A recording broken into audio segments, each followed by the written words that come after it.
malipayong dayong kilong-kilong Subo, Kabisayan o Mindanao. Uban ni Dr. Iris, wa si CB na mo ikauban niya mi karon sa isla sa Sumilon sa habagatang bahin sa Subo sa lungsod sa Oslo. O kusog ang huros sa hangin karong dayong kilong-kilong diri sa Sumilon.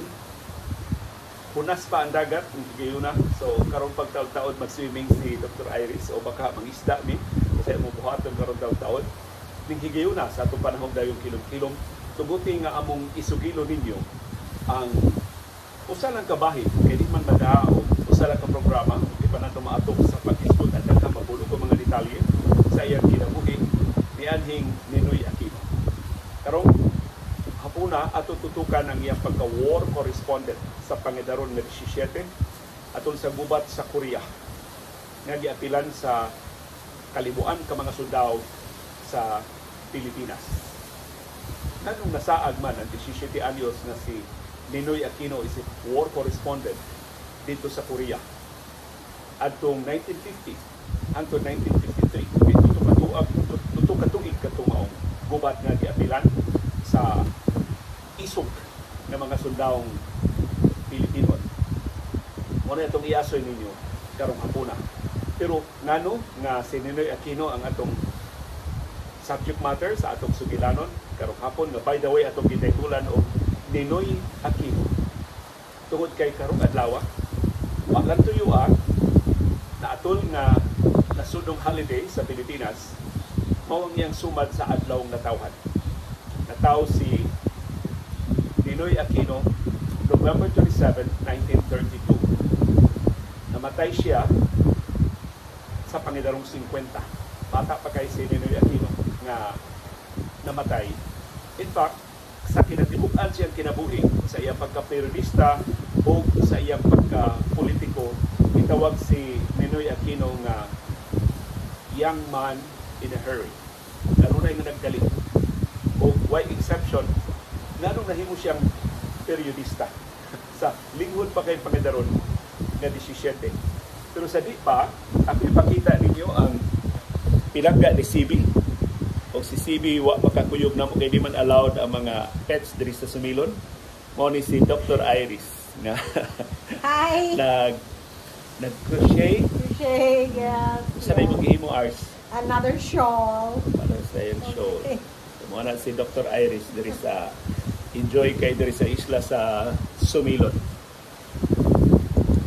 So balik ta ni Ninoy Aquino. Nganong nahimong periodista, nahimong pagyong war correspondent si Ninoy Aquino in 1950 to 1953. In fact, sa tanang war correspondents na nag-cover sa participation sa Pilipinas sa gubat sa Korea, anong siya mo igihatagan sa Legion of Honor? Anong siya mo ilabing maayo og trabaho? Anong siya ilabing maisugon og report?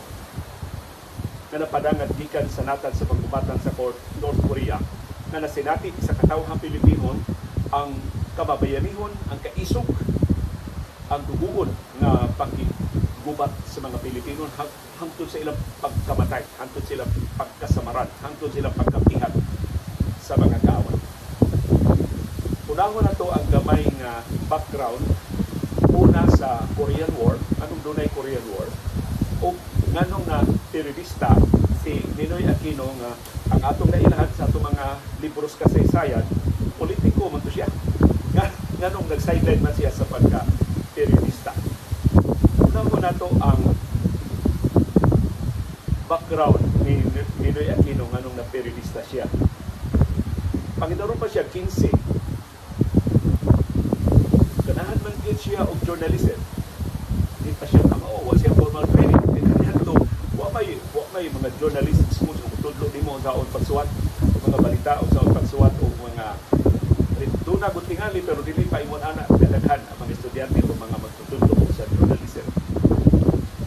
Isubmit siya og copy isip cop reporter sa ilang official publication sa University of the Philippines kay tinud-an man sa UP ito Higayuna.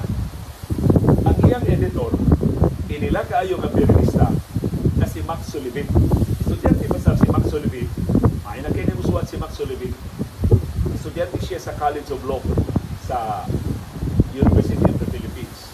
Pagkakita niya sa copy, sa cop reporter nga si Benigno Aquino Jr., mga maiyangan.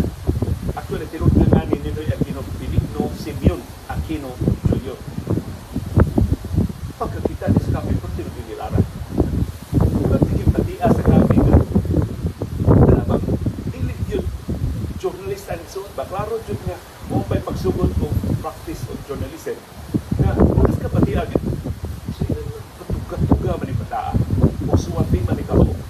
So iyang gipatawag. Ituwag na si Benigno Aquino Jr. Di na makik-meeting ko niya. So, dito nga dito, ang daot kayo kay Ninoy sa iyang pagkamatanon, krukap, inana pa kina iyang tupig. Sa, wa pa siya prisuhan ni Marcos, ang iyang tupig yung krukap. Kung kinitupig ba niya Tolerant Sevilla karon? Mo kina iyang paborito ng tupig ni Ninoy Aquino. So, pagkatubang na nila dito sa opisina sa official publication sa University of the Philippines, sa student publication pa sa UP. Iyang ipangutana, are you Benigno Aquino Jr.? Tubang kuno si Ninoy, yes sir. Ipahiyom na kuno si Ninoy. Charming kayo yung pahiyom pa. Mas maksulugin ko ano to. Pag-iita na itong periodista, so abada sa ka-charming ni Ninoy. Siya, how are you related to Senator Benigno Aquino Sr.? How are you related to Senator Benigno Aquino? Ingon siya, he is my father, sir. Yung ako na katawa si Ninoy. Pero pag nagtuo nga, anak kong senador, ay kung sa aha. Ingon ko los Max Sullivan, young boy, your father was a great man, is a great man, but you are an awful writer. So, iyang gidismiss. Si Ninoy Aquino yun, di ka kamao, ay nagbalik. Iyang gitaktak, si Cub reporter. Kaya para niya pagkao lang si Ninoy Aquino, di kamao nga musuwat. Auto'y nahitabo. Sunod nilang kita, patugan na kay si Ninoy Aquino, siya na leader sa oposisyon, patok sa diktadura Marcos. Ikipiso man silang Max Sullivan. Uyog man silang Ninoy Aquino priso. Sunod lang kita, ito na si Ninoy, katong pag-insulto ni Monaco, katong imong pagpalagpot nako sa atong student publication sa UP, moto'y nakaaghat nako mga mahimong periodista. Kung ipailati ka, nga mahimo ba ko mas matugang periodista kay nimo? Moto'y sinugdanan nga si Ninoy Aquino na nangita og paagi unsaon nga mahimong siya tinuod na periodista. Nato biyaan diya kadiyon ang kinabuhi sa batanong Ninoy alita sa background sa Korean War. Nganong doon na may iulbong nga gubat sa Korea? Pipila ka tuig kung manatapos ang Second World War, ang North Korea ilabagan sa ilang aliado nga mga komunista sa China, nilampas sa parallel sa katong linya na nagbuwag sa North Korea o sa South Korea. Kaya kuman sa ikaduhang gubat sa kabutan, ibahin naman ang Korea sa duha. Ang South Korea ginpanalikdan sa iyang kaugaling mong armado kusog bisan sa hulga sa Pyongyang. Kaya kanang Pyongyang mamanay uluhan sa North Korea. Pero ang North Korea ipaguluhan pa niya sa amahanan ni Kim Jong-un o sa iyang mga katikuangan na ambisyon gyud na iyang sakupon pagbalik ang Tibok Korea.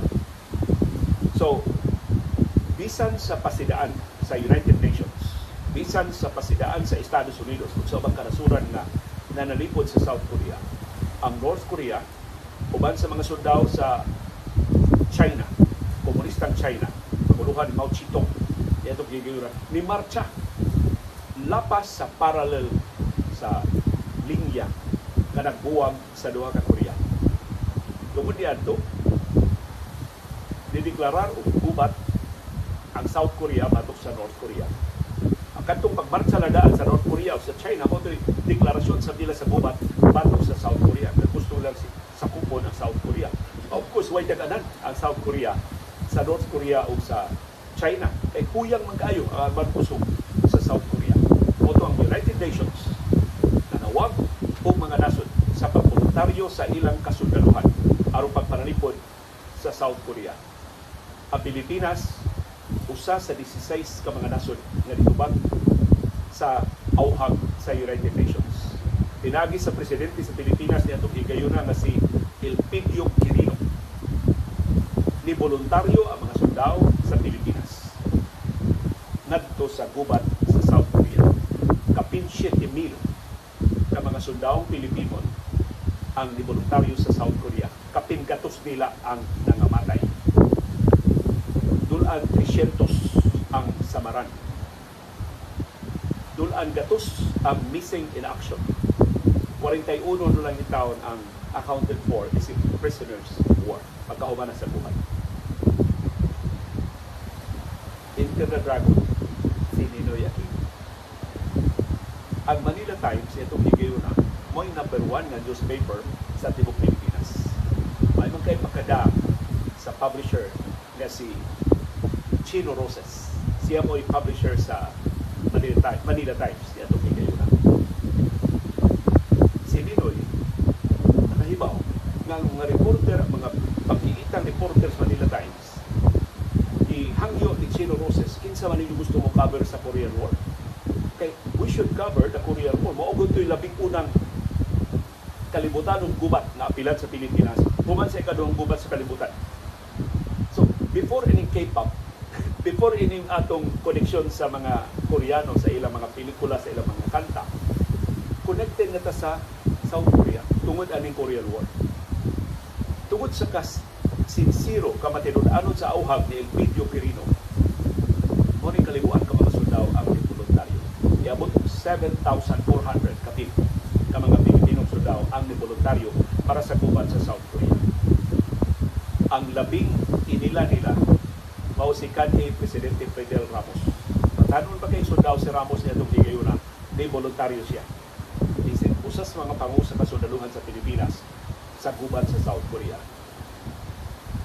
Si Ninoy nakahibaw nga ang banggiitang mga reporter sa Manila Times di baliban. Giingnan nila si Chino Roses, sir, sorry kay sir, na ko'y pamilya, na ko'y asawa, na gagmay pa kayo kong mga anak. Gubat ra ba na sa mahitabong dito, sa may kaugmaon ni taon sa akong mga bata, sa manita ilan dangatan. So na problema si Chino Roses. Nausa man kinsa may ako makubiro. Ang karibal nga mga newspapers Manila Times doon na ni-announce na kinsa ilang mga reporters, kinsa ilang ipada dito sa Korean War. Enter the dragon si Ninoy Aquino. Ikos Ninoy Aquino, sir, voluntaryo ko. Katos Ninoy Aquino, wag ilan tong cab reporter nga, wag iklarong agi pa ba? Kaya di man kapasar ang iyang copy. Kanunay man lang ma-reject sa mga kaniadto ba mga cab reporters, musuwat kong report, niya i-review sa mga editors. Among so many reports na isubit that day, kadto intaw mga copy sa cab reporters mo ito'y ma-reject. Kaya wala na space ang newspaper, mas nindot ang mga, mas dagko ang mga storya sa mga veterano ng mga reporters.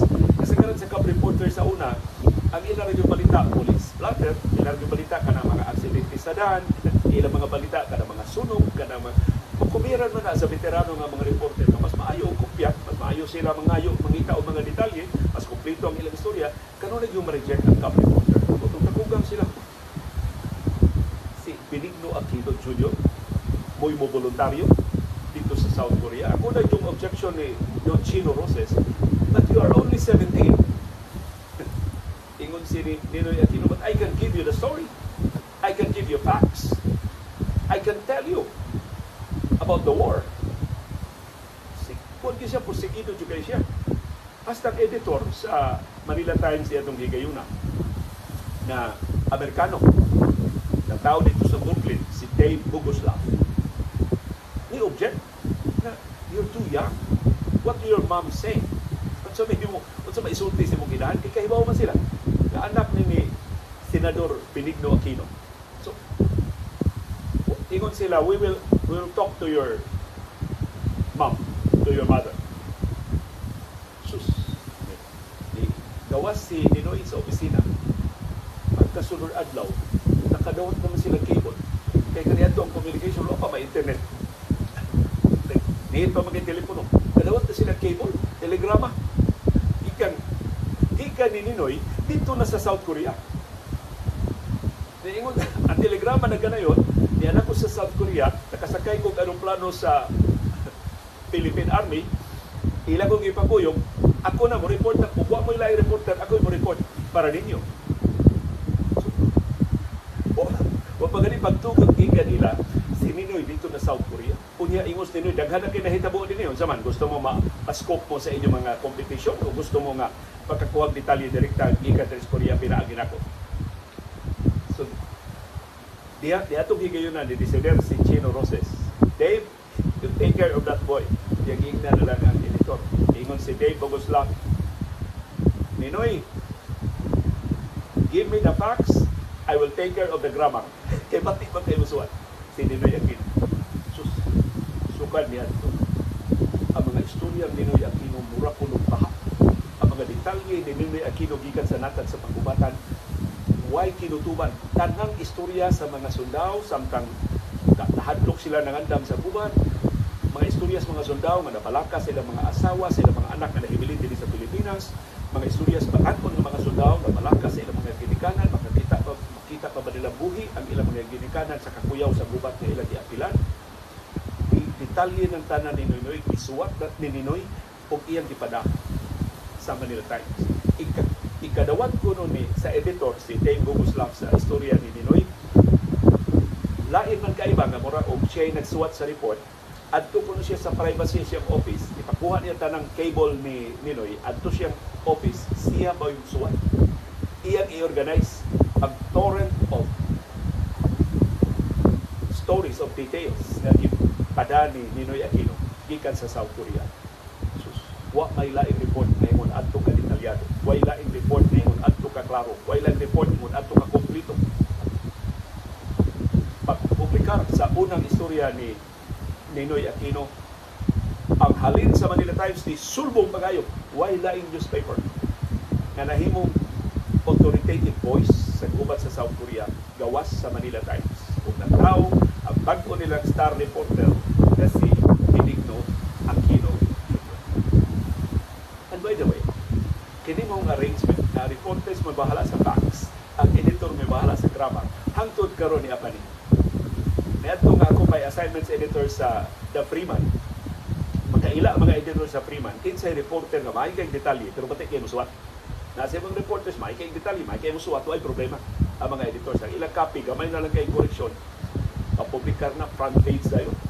Pero naag yung mga reporter, na bisag unsaon may insultuhan na sa editor, magyug ka maumuswat. Pero nindot kay facts, maayo kayo mga detalye. Ang imong papawaon, sila may nakascoop, sila may naka-istorya sa mga suspect. So ilang ko ang facts, i-assign nila o copy editor na mo ayom-ayom sa facts, mo organize sa storya. O i-credit ganito sa report, mo na gihilo. Kaya Bogoslav, ngadto ni Ninoy Aquino, pagsugod niya sa pagka-war correspondent sa Manila Times. Of course, later on, makabasa si Ninoy sa iyang istorya nga may nakaypagkahanay, ni-improve sa ang iyang journalism, ang iyang journalistic skills. Kung makitaan man nimo, in English na ni Ninoy, ngilngig na kayo, sa iyang na politiko na siya, pero nagsugod ng tanan sa iyang pagka-periodista sa Manila Times. Hilabihan ka-impressive sa dispatches ni Ninoy gikan sa Korea, atol sa Korean War, na si Ninoy giila na mo'y labing maayong war correspondent sa Pilipinas of all time. Kaya wala naman sagot tayo war correspondent karon. Karon madata ang mga reporters dito sa Gaza, pero na sa Gaza, naara sa Jordan, naara sa ngilit-ngilit nga mga bahin ka na bang secondary na lang, mga interviews lang kasagaran, wa gyud kana bitong paghulagway sa aktual nga sitwasyon sa mga foxholes. Di nagtago ang mga sundao, di sila mabuthi ng lupan bitaw ng ilang pateng lawas, kanang tanan gidetalye na ni Ninoy Aquino kay siya ni kuyog sa mga sundao. So napamatud-an ni Ninoy sa iyang pagkamatakot, sa iyang pagkalingkod pang reporter. Kadtong talag sa kaisog na iyang gipakita sa iyang pagpangu sa oposisyon batok sa diktadurang Marcos. Wa siya igsabayan. Diyang gipangutana si Ninoy later, ano man to imong magtong gibuhat? Kakuyaw itong imong gibuhat? Ingon si Ninoy, wa pa man ko'y pamilya. 17 anyos pa ba ako? Ako rin mong mama mo'y mag-uol. Kung doon ay mahitabo na ako. So, kung di pa ko kumaong reporter. Kung musuhan ko tarong nga istorya, i-reject pa sa mga editor kay ba't di magkaya istorya, nakuha pa sa mga reporter. Karon, yes, gubat South Korea, wa may lain. Wa may lain detalyado kayong mga dispatches. So siguro jud ko nga makarga jud akong istorya. Ingon si Pinoy, di mabait ko diri sa South Korea. Ang lain pa jud, just in case ako mamatay ko kay kuyaw kay ning kubata, kahibaw ko si Don Chino Roses. Bungan sa mong editorial room nga Benigno Aquino Jr. editorial room. Pasidunggan ko di pasagdan ni Don Chino Roses nga mawa ang ako nga. So, at that age, sa iyang panidarong 17, si Ninoy Aquino nagdamgo na. Si Ninoy Aquino nagdeterminado na himo nga para sa iyang kaugalingon. Ug ang journalism, o yan nakitaan na agiana. Ang aktual nga gubat na nasaksihan ni Ninoy Aquino, lahit magunang istorya nga imo lang i-hang. Ano ba mga istorya nga imo lang i-dugan-dugangan o mga detalye o nindot? Ang mga detalye gihatag ni Ninoy Aquino nakahiusa man sa katawhan Pilipino, nakahatag karpo sa katawhan Pilipino. Kaya wa man sa pakauaw ang mga soldadong Pilipino dito sa Korea. Atol sa Korean War, daghan kay mga gubat sa Korean War. Kay 5 man to ka batalyon ang mga Pilipinong sundao nga gibahin-bahin sila 5 ka batalyon sa lalaing bahin sa Korea. Hapit tanan nga mga batalyon sa Pilipinong mga sundao nagmadaugod sa ilang gubat. Mas daghan ang ilang mga kaadbang, mas pangis ang ilang mga kontra, mas daghang armas ang mga insik ug ang mga North Koreans, pero nalupig sa kaisog sa mga sundao sa Pilipinas. Kanang tanan gidetalye na ni Ninoy Aquino. Usa sa mga gubat na may pagka-detalye ni Ninoy Aquino, gubat sa Yongbyon sa South Korea. By the way, daghan kay syudad sa South Korea, kung makaadto mo, na ay mga monumento na nagpasidungog sa gitawag nila mga fighting Filipinos. Maisugon ng mga sundaong Pilipino nga nakipisog, nakigubat, nagpakamatay para sa South Korea. So, grateful kayo ng South Korea sa mga Pilipino. Hangtod karon. Gawas pa nga kita usas labing dakong merkado sa ilang K-pop o sa ilang K-dramas. Sa gubat nga gihulagway ni Ninoy Aquino, ang original nga sakop sa batalyon, sa 10th Battalion sa Philippine Army, 1,200 to sila. Sa previous nga mga encounters na matyan sila, so ang nahibilin atong bubata 900 na lang. Ang ilang kontra 40,000 ka mga sundao sa North Korea ug sa China. Wa gyud sila daganan. Pero sa mga gubat, ipamatunan sa mga Pilipino ng ilang kaisog, igo na makasakbang o basdaghan ng mga sundao. Diyo na, 900 against 40,000. Daghang nangamatay sa mga Pilipino, at the end of the day, sila'y dilaw. Sila'y nagmadaog. Nagpasalamat ang Estados Unidos na naluwas sila sa combat battalion sa mga Pilipino. O kanang-tanan gidetalye na ni Ninoy Aquino. So, imagine ang garbo sa katawhang Pilipino na ilang gibati tungod sa talagsaong mga detalye na nahatag ni Ninoy Aquino sa iyang report. Wa sila kaibaw. Kasi Ninoy ay bahala sa facts. Ang iyan ng mga editors mo ay ayong-ayong siyang grammar.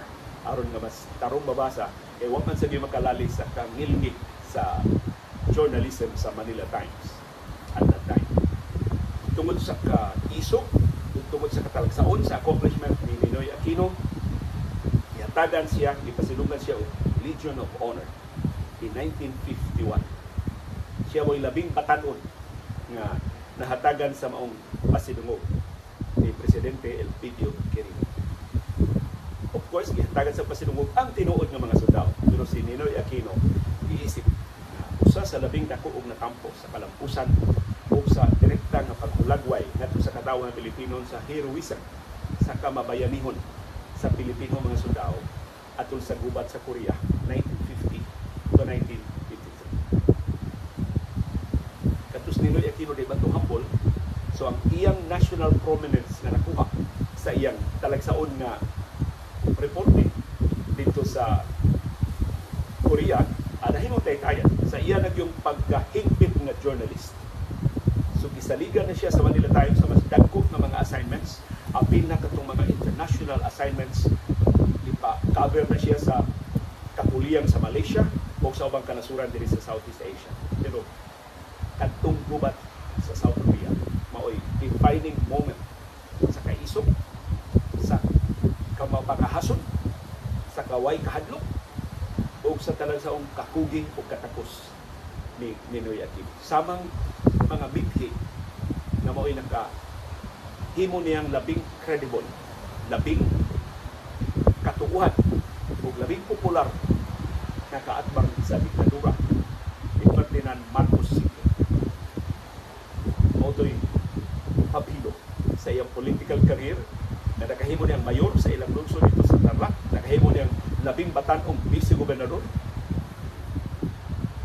Ang nakapildi rin sa record ni Ninoy isip labing batanong vice-gobernador sa kasaysayan sa Pilipinas, mao si Bongbong Marcos. Murag si Ninoy nahimong vice-gobernador at 28 o 25. Si Bongbong Marcos nahimong vice-governor sa Ilocos Norte at 22.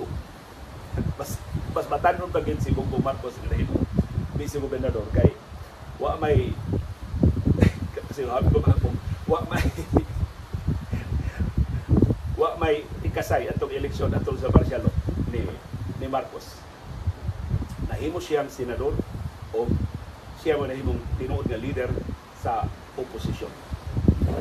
Hangtod gideklarar ang martial law. Atong 1972, itanggong si Ninoy sa daghang katuigan. Isintensyahan siya sa court martial, isang civilian siya, i-court martial siya o isintensyahan o firing squad. I-commute ni Marcos ang iyang sentensya ngadto sa life sentence. I-atake siya sa iyang kasing-kasing itusod sa tisuhan. Di siya magpatambal sa Philippine Heart Center. Kuyawan siya sa mga doktor na tinudlo ni Imelda Marcos o ni Ferdinand Marcos Sr. Motong didimanda siya nga adto siya magpatambal sa Estados Unidos. Kundi siya tugutan, magpakamatay siya sud sa iyang prisuan.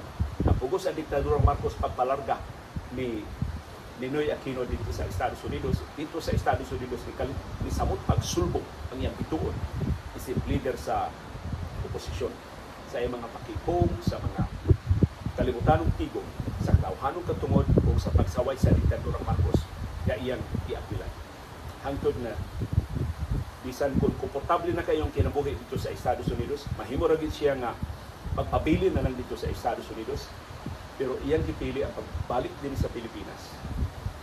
Kaya iyang nakita atong 1983 nga ang kahimsog ni Marcos nagkaluyana, ang paglawas ni Marcos nagkahigos na, nagkagrabe na ang iyang sakit, ang rebellion sa mga komunista nagkagrabe na, hulga na pag-ayo ang armadong kusog, ang kalisod sa katawhang Pilipino hilabihan na nagtuyamon, hilabihan na din kagrabe sa kakabos o katimawa sa katawhang Pilipino. Para ni Ninoy Aquino, sa dili pa mo banos ang mga extremists, ang mga rightists nga naglibot ni Marcos o ang mga extremists sa politika ng oposisyon, ipaulik siya aron palingkod pagbalik sa politika ng oposisyon o aron pagpakigsulti ni Marcos. Kaya pasaligod siya, kung makasulti lang silang Marcos, iya makupinsir si Marcos to give democracy a chance. Tapos na ibauta, kung sa'yo na itabo sa iyang pagtumpa din sa Pilipinas on August 21, 1983. So karong hapuna, atong titimanan ang talagsaong mga mithi na gibarugan ni Ninoy Aquino na nagsugod ang tanan, labing unang napasugdayan, di lang sa Pilipinas kundi dili sa tibok kalibutan. Sa iyang pagkapatanon pagkaayo, 17 anyos pa siyang war correspondent sa gubat sa Korea para sa Manila Times. So, usas mga leksyon atong makatuunan sa kasinatian ni Ninoy Aquino, usahay nindot nga dili ta mutarong og pananghit. Nitarong pa itong pananghit si Ninoy. I'm sure balibaran to siya siyang inahan. I'm sure dili mosugot ang editorial board sa Manila Times kaya ipada siya dito sa Korea. Underage ba siya? Minor pa ba si Ninoy? Pero sa ito man. Sa iyang kaugalingong resources, sa iyang kaugalingong kamamugnaon, sa iyang resourcefulness, nakumbinser, yun sa niya pagkumbinser kasundaluhan kung dili pa siya charming. Kung wa pa siya talag sa akong abilidad. Nakumbinser niya kasudol sa pasakyan ko sa aeroplano. Amot, kung sa dito yung sulti, ipakita diya siya yung IDs Manila Times. Ako na war correspondence Manila Times. Gipasakay siya sa aeroplano. Naguna pa siya subang reporter. Pag-abot dito sa South Korea, kung siya pa yung usas labing una nga nakapada o mga dispatches sa aktual nga pag-abot sa Pilipino mga sundao o pagsugod na nila pakiguban sa Korea, batok sa North Korea, batok sa komunistang China. Daghang salamat sa pagpaminaw sa atong sugilanon karong hapuna nga atong giuluhag Ninoy Aquino. Uban ni Dr. Iris Minus CB na nahibilin sa Bukirang Barangay sa Kasili sa Konsolasyon, Goyong ni Yaya Mar. Gikan diri sa Isla sa Sumilon, sa lungsod sa Oslo, sa habagatang Subo, kini si Leo Lastimosa. Magpasalamat sa inyong pagsalig, pagsuporta, o pagpaminaw sa atong panahon dayong kilo-kilo.